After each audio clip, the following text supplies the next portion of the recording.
Welcome to மாயா பஜார். நிர்மலா கஜேந்திரன். இன்றைக்கு நாம் பார்ப்பது முருங்கைக்கீரையை எப்படி சத்தாக சமைப்பது என்பது பற்றி பார்க்க போகிறோம். கடாயில் 2 டீஸ்பூன் நல்லெண்ணெய் விட்டுறேன். கீரையெல்லாம் இரும்பு சட்டியில் பண்ணக்கூடாது. ஒரு பிஞ்ச் கடுகு போடுறேன். கடலைப்பருப்பு கொஞ்சம், உளுந்தம்பருப்பு, சீரகம் ஒரு பிஞ்ச், பச்சை மிளகாய் 1, வரமிளகாய் 1, பூண்டு 2, சின்ன வெங்காயம் 10, தக்காளி அரை பழம். இது ரொம்ப ஃப்ரை ஆகணும்னு அவசியம் இல்லை. முருங்கைக்கீரை 2 பிடி எடுத்துருக்கேன். இளங்கீரையாக எடுத்து கழுவி வச்சுருக்கேன்.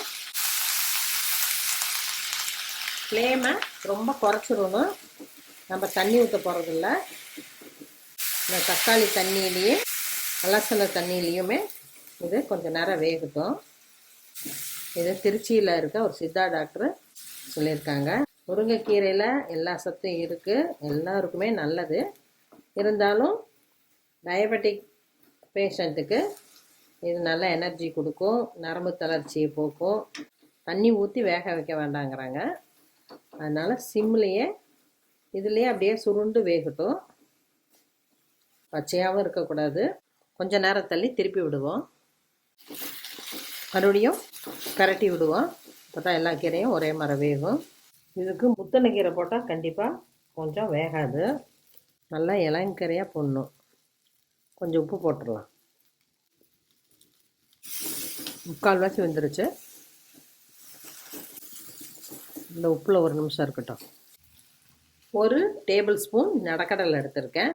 வறுத்தது தோலை எடுத்துட்டு இதை மிக்சியில் 1-2 பொடிச்சுக்குவோம்.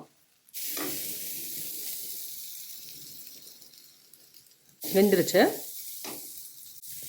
இப்போ இந்த நடக்கல்லையை பொடிச்சதை போட்டுறேன். கருப்பு எள்ளு ஒரு 1/4 டீஸ்பூன், தேங்காய்ப்பூ கொஞ்சமாக. வாரம் 2-3 முறை சாப்பிட்டா நமக்கு அவ்வளவு எனர்ஜெட்டிக்காக இருக்கும். தேங்காய் எண்ணெய் ஒரு 1/4 டீஸ்பூன் ஊற்றுறேன். நான் எல்லா பொரியலுக்குமே இறக்குறப்ப தேங்காய் எண்ணெய் 1/2 டீஸ்பூன் ஊற்றுறேன். இது கீரை ரொம்ப கம்மியாக தான் இருக்குது, அதனால் கொஞ்சமாக விட்றேன். ஆக்சுவலாக நம்ம தண்ணி ஊற்றி தான் வேக வைப்போம். ஆனால் டாக்டர் சொன்னது நல்லா வெந்த ஸ்டேஜில் எடுக்காமல் வேகிறதுக்கு முன்னாண்ட தண்ணி ஊற்றாமல் அதை வேக வச்சு நீங்கள் சாப்பிட்டீங்கன்னா அவ்வளோ எனர்ஜிங்கிறாங்க. அதனால தான் இன்றைக்கி இதை ட்ரை பண்ணேன். சாப்பிட்டு பார்ப்போம். இங்கே சொன்ன மாதிரி மென்று சாப்பிட்ற மாதிரி இருக்குது, ஆனாலும் ரொம்ப டேஸ்ட்டாக இருக்குது. நடக்கல்லையை போல் ஒரு புரதச்சத்து நிறைந்தது எதுவுமே இல்லை. அதுக்கப்புறம்தான் பாதாம், முந்திரி எல்லாம். இதை ரெகுலராக நம்ம சாப்பிட்டாவே நமக்கு எல்லா சத்தும் கிடைக்கும். அந்த காலத்தில் பண்டிகைக்கு மட்டும்தான் எண்ணெய் பலகாரம், தீபாவளிக்கு தான் ஸ்வீட்டு, அப்படி தான் எல்லோரும் வாழ்க்கையும் இருந்தது. பொரிக்கடலைங்கிறது தினமே சாப்பிட்ற பொருளாக அந்த காலத்தில் இருந்தது. அந்த கடலையை நம்ம அடிக்கடி யூஸ் பண்ணணும்.